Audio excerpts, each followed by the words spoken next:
बुलाने पर हम सब लोग आए हैं। रामेश्वर राजभर जी, मिट्ठू राजभर जी, मुजीबर रहमान सरमानी जी, विनोद सविता जी, सुरेश चौराही सिया जी, लक्ष्मीकांत उर्फ पप्पू निसार, आदरणीय बहुत वरिष्ठ नेता राम प्रसाद चौधरी जी, दूध नमस्कार बंधुओं, मैं सबसे पहले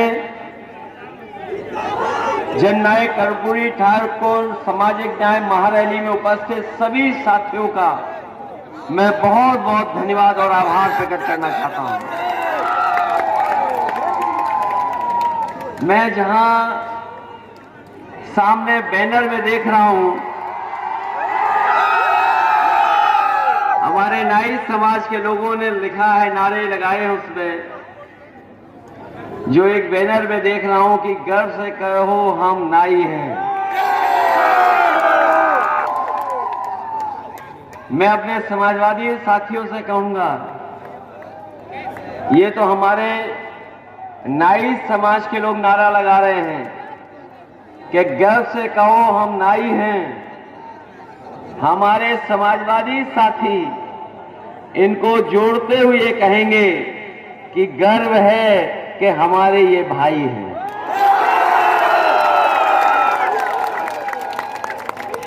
और जिस समय हम इन लोगों को अपना भाई, अपना परिवार का सदस्य मान लेंगे और इनके साथ साथ पूरे बहुजन समाज को अपना भाई मान लेंगे, उसी दिन आप देखोगे कि पीडीए एनडीए को हवा में उड़ा देगा। ये बड़ी लड़ाई होने जा रही है। ये देश की सबसे ऐतिहासिक 2024 की लड़ाई होने जा रही है। एक तरफ तो वो लोग हैं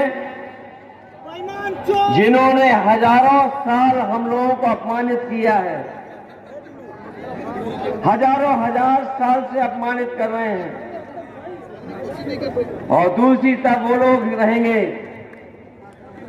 जिन्हें अधिकार मिला है, जिन्हें सम्मान मिला है। वो हमारे बाबा साहब भीमराव अम्बेडकर जी ने जो संविधान दिया उसको बचाने वाले लोग होंगे। एक तरफ तो वो लोग जो संविधान बचाना चाहेंगे और दूसरी तरफ वो लोग जो संविधान को खत्म करना चाहते हैं।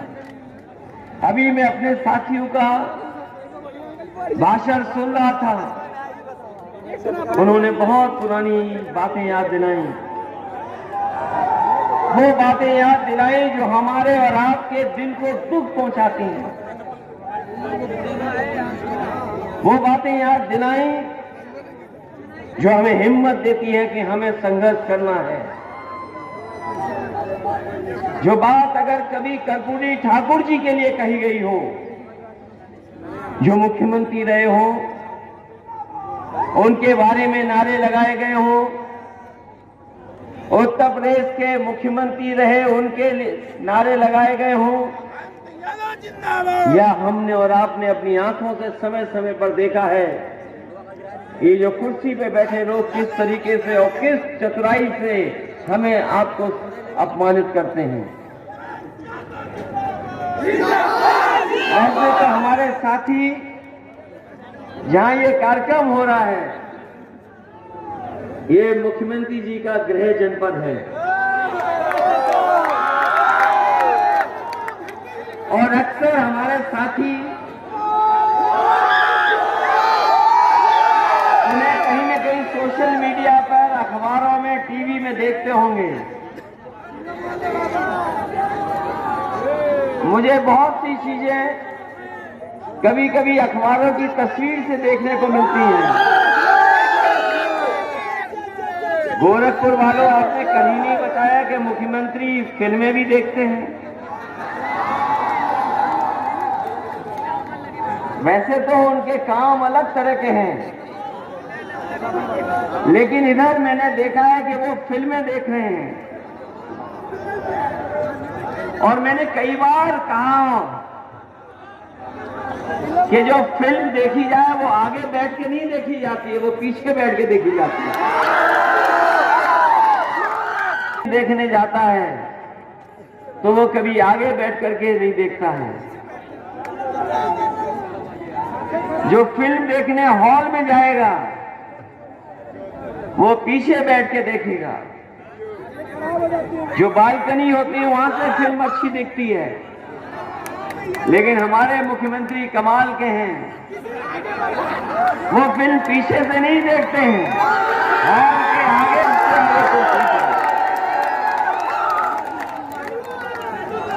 और सुना मैंने उनका कोई बहुत ही फेमस एक्ट्रेस हैं, उन्होंने कहा कि उनकी फिल्म देख करके वो भावुक हो गए।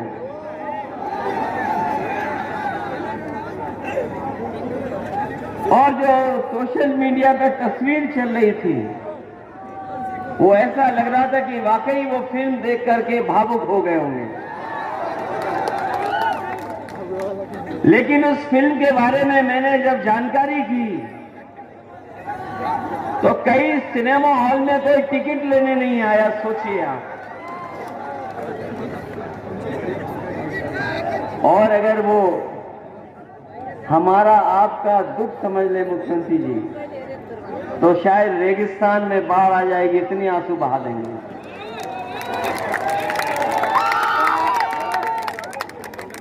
कितनी बार उन्हें समझाएं कि फिल्म आगे से नहीं देखी जाती है, सिनेमा हॉल में पीछे बैठोगे तो अच्छी दिखाई देगी। और कहने को तो वो योगी हैं, लेकिन हमने और आपने उनका योग करते हुए देखा है। जब योग का समय आया, पूरी भारतीय जनता पार्टी योग कर रही थी, पूरे के पूरे भारतीय जनता पार्टी के लोग योग में और योग कार्यक्रम में शामिल हो रहे थे। और हमारे मुख्यमंत्री जी को योग करते हुए देखा था आपने। जो योग वो कर रहे थे वो अपनी एक टांग पे खड़े थे और लड़खड़ा रहे थे। मैं तो कहना चाहता हूं कि भाई अगर आपको योगी करना था तो कम से कम अनुलोम विलोम कर लेते, उसमें पकड़े नहीं जाते आप। तो हमारे जो प्रदेश के मुख्यमंत्री हैं, कमाल के हैं, उनसे क्या उम्मीद करोगे। और अभी मैंने गोरखपुर में एक कुछ पकड़े जाने की खबर सुनी थी। मैंने कई कुंटल एक पुलिस का अधिकारी लेकर के जा रहा था, वो पकड़ा गया। सवाल ये नहीं है पकड़ा जाना, सवाल ये है कि वो जा कहां रहा था आखिरकार गोरखपुर में।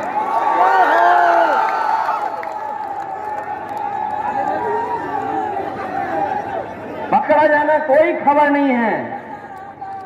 खबर तब बनती जब ये पता लगता कि वो कुंटलों वो जा कहां रहा था। कोई बता रहा था कि सर्दी बढ़ गई है इसलिए जगह जगह जा रहा था। सोचिए आप, वो हमें और आपको पिछड़ा मानते हैं, हमें आपको गिनना नहीं चाहते, हमें आपको अधिकार नहीं देना चाहते। मैं आपसे कहना चाहता हूं कि जो सत्ता में बैठे लोग हैं वो पिछड़े हैं, क्योंकि उनकी सोच ये नहीं है कि दबे कुचले अपमानित सदियों से न जाने कितनी चीजों की अभाव में जी रहे हैं, उन्हें बराबरी पे कैसे लाया जाए। उनके सोच में दिमाग में ये बात नहीं है, और ये बात बहुत अच्छी निकल करके आ रही है कि इधर चाहे कोई वर्ग हो, इधर सब अपने आप को गिनवाना चाहते हैं। और शुरुआत हुई बिहार से, जहां से सर्वे हुआ, और सर्वे के आंकड़े चौंकाने वाले निकले, और चौंकाने वाले इतने थे कि कभी जो समाजवादियों ने नारे लगाए थे उससे ज्यादा गिनती निकली है। जो शुरुआत हुई है बिहार से सर्वे होकर के जातियों की जनगणना, हम आपको भरोसा दिलाते हैं समाजवादियों को जब मौका मिलेगा तो हम इसकी जाति जनगणना कराने का काम करेंगे। और हम तो आपसे कहते हैं, हम अपने नाई समाज के लोगों से कहना चाहते हैं, हम अपने पिछले भाइयों से कहना चाहते हैं, हम अपने बहुजन समाज के लोगों से कहना चाहते हैं, हमारा और आपका सम्मान तभी होगा, तभी गैर बराबरी खत्म होगी जब हमारी आपकी गिनती हो जाए, हर जाति की गिनती हो और आबादी के हिसाब से हक और सम्मान मिल जाए। ये जब से लड़ाई शुरू हुई है, सबसे बड़े बड़े दल भी इस पक्ष में बोलने लगे हैं। जिस पार्टी ने कभी जाति जनगणना नहीं कराई वो पार्टी भी पक्ष में आ गई, लेकिन एक पार्टी की सरकार बनी, उन्होंने जाति जनगणना रोक दी। आने वाला समय 24 में एक ही फैसला लीजिए कि समाजवादियों की मदद करिए, क्योंकि समाजवादियों की ताकत बढ़ेगी तो दिल्ली से जाति जनगणना कराने का काम हम लोग मिलकर के करेंगे। क्योंकि जब तक जाति जनगणना नहीं होगी तब तक हमें और आपको हाथों सम्मान नहीं मिल पाएगा। ये बड़ी लड़ाई है और इस बड़ी लड़ाई के लिए हमें तैयार रहना पड़ेगा आज ही। जहां तक और सवाल है, ये जो महंगाई का सवाल है, बेरोजगारी का सवाल है, आज बताओ बेरोजगारी कहां पहुंच गई। हमारे मुख्यमंत्री जी कहते हैं कि 100 में 4 बेरोजगार हैं। बताओ कैसे बात मानोगे उनकी कि 100 में 4 बेरोजगार हैं। गोरखपुर वाले बताओ, संत कबीर नगर वाले बताओ, ये आसपास के लोग हैं, बताओ 100 में 4 बेरोजगार। ये सरकार कहती है कि 4 बेरोजगार है 100 में। और एक बार तो मुख्यमंत्री जी कहने लगे कि सपा की सरकार थी तो 46 में 56 भर्ती हो जाते थे। पता नहीं कौन सा गणित उन्हें याद आ गया कि कह रहे 46 में 56 भर्ती हो जाते थे। मैंने सदन में मांगा उससे कि अगर 46 में 56 हुए तो वो सूची जारी करिए, लेकिन आज भी सूची जारी नहीं कर पाए हैं। सूची है ही नहीं तो जारी क्या होगी। इसलिए समय समय पे ये गुमराह करते हैं, लेकिन हम अपने नाई समाज के लोगों से कहना चाहते हैं, समाजवादियों का भरोसा करिए, हम लोगों का भरोसा करो, और कभी भी आपके साथ भेदभाव नहीं होने देंगे। हम लोग हाथ दिलाने का काम हम लोग आपके साथ खड़े होकर भी करने का काम करेंगे। जहां तक कानून व्यवस्था का सवाल है, ये मुख्यमंत्री जी हर दिन कहते 0 टॉलरेंस। ये 0 टॉलरेंस क्या है? ये बीजेपी के लोग कहते हैं कि हमारे यहाँ जो कानून व्यवस्था में 0 टॉलरेंस है। बताओ बाना में क्या घटना हुई है? एक महिला के साथ जो घटना हुई, इतनी दर्दनाक घटना की कोई कह ही नहीं सकता। उसके साथ जो जो हुआ और उसके बाद टुकड़ों टुकड़ों में कर दिया गया उसका शरीर, ये है भारतीय जनता पार्टी का 0 टॉलरेंस। हमारे साथी अभी बता रहे थे भदोही की घटना, कि आपके समाज की बेटी के साथ क्या घटना हुई। ये घटना होना इनका 0 टॉलरेंस है।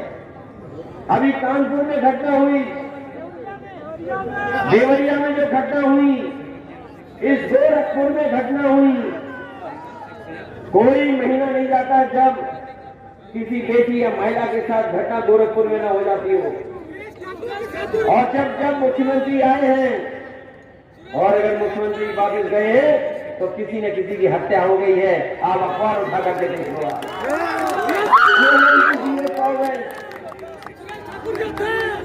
और मुझे याद आ रही वो घटना जहां एक बीजेपी के नेता ने गरीब परिवार से जमीन खरीद ली, 6 करोड़ का चेक दे दिया।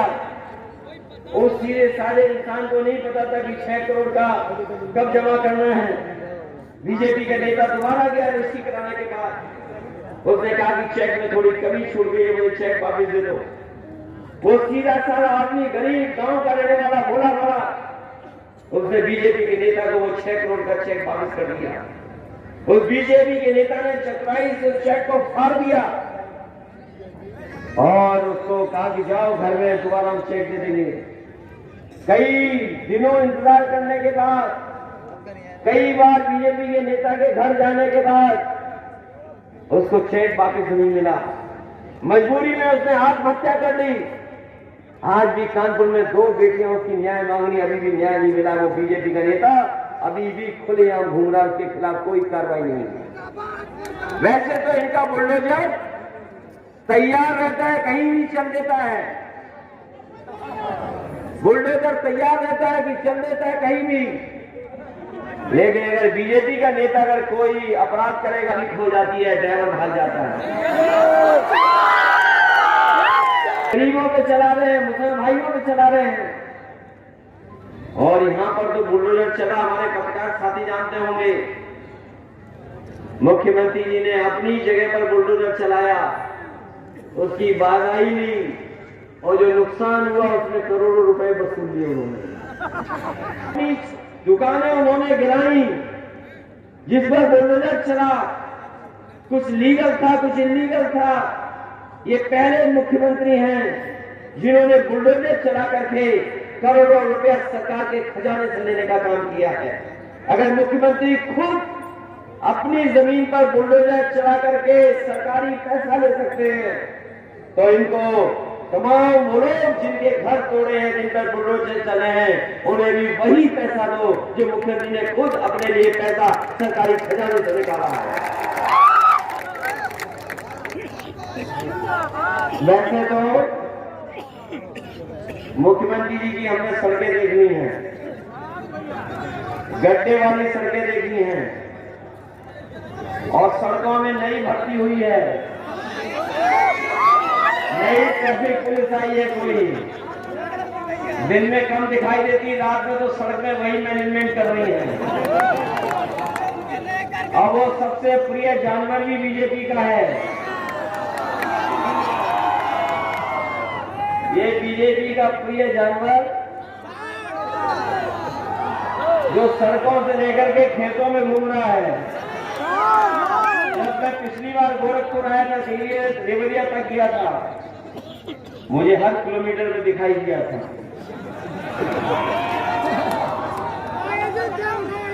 इधर थोड़े कम हो गए हैं, लेकिन मैं ये कहना चाहता हूं कि इनकी वजह से उत्तर प्रदेश में कोई ना कोई एक्सीडेंट हो रहा है और किसी न किसी की जान जा रही है। कोई दिन नहीं बचा है जिस दिन उत्तर प्रदेश से ये सुनने को न मिल रहा हो कि सांड के टकराने से या सांड की वजह से किसी की जान न जा रही हो। सोचो, ये कहते हैं $1 ट्रिलियन इकोनॉमी बनाएंगे। इन्होंने मंत्री अमेरिका भेजे, इंग्लैंड भेजे, न जाने कहां का भेजे। मैंने सदन में पूछा उनसे कि दुनिया के इतने देश घूम करके आए हो, अगर कहीं किसी देश में सड़क पर जानवर घूम रहे हो तो बता दो हमें। कहीं जानवर नहीं घूम रहे। जो $1 ट्रिलियन की इकोनॉमी की बात आना चाहते हैं, वो बताओ सड़कों से सांड नहीं हटा पा रहे। सांड तो दूर, वो डेंगू वाला मच्छर आ गया, वो भी नहीं पकड़ने वाले। बताओ कहां पकड़ पा रहे डेंगू वाला मच्छर। न जाने कितने लोगों की जान चली गई। और अस्पताल जाने के लिए जो हम लोगों ने एम्बुलेंस दी थी, वो भी व्यवस्था खत्म कर दी, क्योंकि एम्बुलेंस इसलिए दी थी कि गरीब हमारा जो गांव में रहता है उसकी मदद के लिए ये एम्बुलेंस उन्हें अस्पताल पहुंचा देगी, और अपनी माताओं बहनों के लिए, गर्भवती माताओं के लिए विशेष एम्बुलेंस चल रही थी, लेकिन उस एम्बुलेंस को भी बर्बाद कर दिया। ये 100 नंबर वाली पुलिस 112 कर दी। और मैं कितनी बार कहूंगा कि हमारी पुलिस को भी लग गया कि जब 100 से 112 हो गया तो हमारा भी रेट बढ़ गया। सोचिए, ये हालत है। जो अच्छी चीजें वो खराब कर दी। जो एक्सप्रेस वे पे उंगली उठाते थे हमारा एक्सप्रेस वे खराब है, कि इसमें भ्रष्टाचार हुआ है, बेईमानी हुई है। लेकिन मैं आपको बताना चाहता हूं, जिस सड़क पर प्रधानमंत्री जी ने अपना हवाई जहाज उतारा था हरकुलस, वो किसी और ने नहीं, समाजवादियों ने बनाया था। हवाई जहाज नहीं उतर सकता था। और क्योंकि एक्सप्रेस वे के बारे में पता नहीं है, जैसे फिल्म देखने का नहीं पता है कि फिल्म कहां बैठ करके देखी जाती है, वैसे ही एक्सप्रेस वे कैसे बनता है वो नहीं पता उन्हें। अभी गोरखपुर जोड़ने का एक्सप्रेस वे बन रहा है। सुनने में आ रहा है कि उत्तर प्रदेश का सबसे महंगा एक्सप्रेस वे बनने जा रहा है, और पता नहीं कब बनेगा, इसका भी पता नहीं। पूर्वांचल से जोड़ रहे हैं ये लोग, 90 किलोमीटर है। सोचिए, कभी घर जाकर के हिसाब लगाना कि 90 किलोमीटर की सड़क ये 6000 करोड़ में बना रहे हैं। जो सड़क कम पैसों में बननी थी। ये भ्रष्टाचार नहीं है, ये गोरख धंधा है कि 90 किलोमीटर की सड़क आप 6000 करोड़ में बना रहे हैं। ये गोरख धंधा है। ये स्टेडियम कब बनेगा पता नहीं, कब बनेगा। समाजवादियों ने बनाया, उसमें अभी इंडिया जीता था, याद होगा। और ऐसा बेहतरीन स्टेडियम बनाए जिसकी आप कल्पना नहीं कर सकते हो। अब पता नहीं ये गोरखपुर में बना रहे कि नहीं बना रहे, लेकिन अपने हम साथियों से कहकर के जा रहे हैं, अभी तो समय है सरकार बनने पर, ये बना दे तो बना दे, नहीं तो लखनऊ से अच्छा स्टेडियम समाजवादी लोग बना।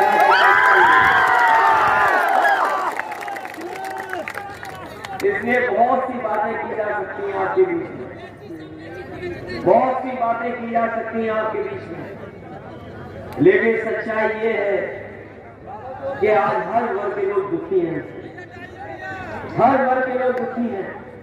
नौजवान से पूछिए, उसके बाद नौकरी नहीं, रोजगार नहीं, भविष्य क्या होगा यही नहीं पता। हमारा किसान जिसको झूठ बोल करके ये कहा गया कि आय दोगुनी होगी, हमारा किसानों का गेहूं प्राइवेट कंपनियों से खरीदवा लिया गया, और प्राइवेट कंपनियों से इसलिए खरीदवाया क्योंकि उनको ये मुनाफा देना चाहते थे। हमारा सवाल ये है कि अगर प्राइवेट कंपनियां गेहूं खरीद रही हैं और ज्यादा मुनाफा कमा रही हैं, तो बताओ सरकार ने क्यों नहीं खरीदा? और सरकार खरीदी तो हमारे गरीब और किसान को मुनाफा होता, उनको फायदा होता। लेकिन इस सरकार ने किसानों को नहीं फायदा पहुंचाया, इन्होंने अभी धान कटने लगा है। अगर कहीं सरकारी खरीद होगी तो ये जितने हमारे बैठे लोग हैं सब पे खेत होंगे, खेती बाड़ी भी करते हैं। बताओ धान अगर कहीं खरीदा गया और ये सरकारी कीमत है, जो आय दोगुनी की बात है, वो अगर किसी को मिल रही हो किसानों को तो बताओ आप। डीलर पेट्रोल खाद महंगी नहीं हुई, महंगी के साथ साथ उसमें कमी भी हो गई थोड़ी बहुत। बताओ खाद की वजह से किलो हटा दिया कि नहीं हटा दिया?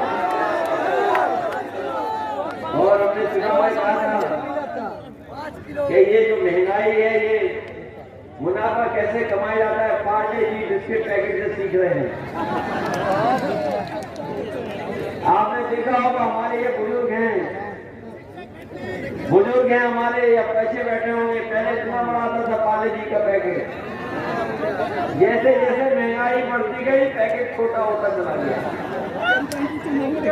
बताओ आज ही पैकेट मिला है लेकिन बिस्किट कितने मिल रहे? ये बीजेपी वाले रहेंगे तो बोरी से धीमे धीमे खाद हटा देंगे। अभी तो 5 किलो हटाया है, ये दोबारा आगे जाने और तरीका आज कोई भी सरकारी नौकरियां हो, चाहे शिक्षक भर्ती हो, बीपीएल हो, बीपी वाले हो या 69,000 वाले हो, हमारे शिक्षा मित्रों को धोखा दिया। कोई विभाग नहीं है जिसमें आरक्षण को लेकर के इन्होंने घेरा फेरी रखी हो और इतनी चतुराई से भर्ती करते हैं कि जिसमें पीडीए के लोग आप लेंस लगा कर भी नहीं ढूंढ सकते हो।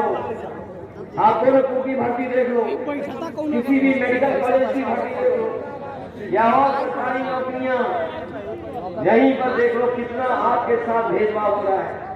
कई संस्थाओं में तो आपको लेंस लगाना पड़ेगा तब भी नहीं मिलेंगे आपको अपने लोग, पीडीए के लोग। इसलिए आपको सावधान करने के आए हैं। मैं इस जननायक कश्मीर ठाकुर सामाजिक न्याय महारैली के लिए मैं सभी साथियों को बधाई देता हूँ, विशेषकर अपनी माताओं बहनों का धन्यवाद देता हूँ कि बड़ी संख्या में हमें बैठी दिखाई दे रही है। हम इन माताओं बहनों को बताना चाहते हैं कि समाजवादियों की सरकार बन गई होती तो आपको हम लोग 3,000 रुपया समाजवादी पेंशन दे रहे होते। हम लोग नहीं दे पा रहे हैं, आपको नहीं मदद कर पा रहे, नहीं सम्मान दे पा रहे हैं, लेकिन अपनी हम माता बहनों को भरोसा दिलाते हैं और समाजवादी साथियों को कि जब कभी भी समाजवादी सरकार बनेगी हम लोग 3,000 से ज्यादा समाजवादी पेंशन देने का काम, जहाँ तक जाति जनगणना का सवाल है, हमने पहले भी कहा फिर कहता हूं मैं आपको, सामाजिक न्याय बिना जाति जनगणना के समान नहीं है। जो मंडल कमीशन की लड़ाई हुई, जो बाबा साहब भीमराव अम्बेडकर जी ने जो अधिकार और सम्मान हमें दिया है, अगर उन अधिकारों को सम्मानों को किसी ने आगे बढ़ाया तो वो मंडल कमीशन के माध्यम से बढ़ा और उसको बढ़ाने का अगर किसी ने काम किया तो केवल समाजवादी लोग थे, समाजवादी नेता लोग थे।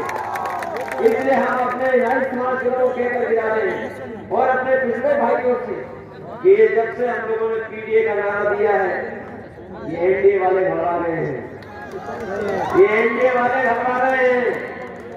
ये एनडीए का जवाब पीडीए है, उनके एनडीए में कुछ भी नहीं है, सब कुछ पीडीए में है। आबादी पीडीए की ज्यादा है, इसलिए पीडीए ही इनको हिसाब किताब सही सिखाएगा।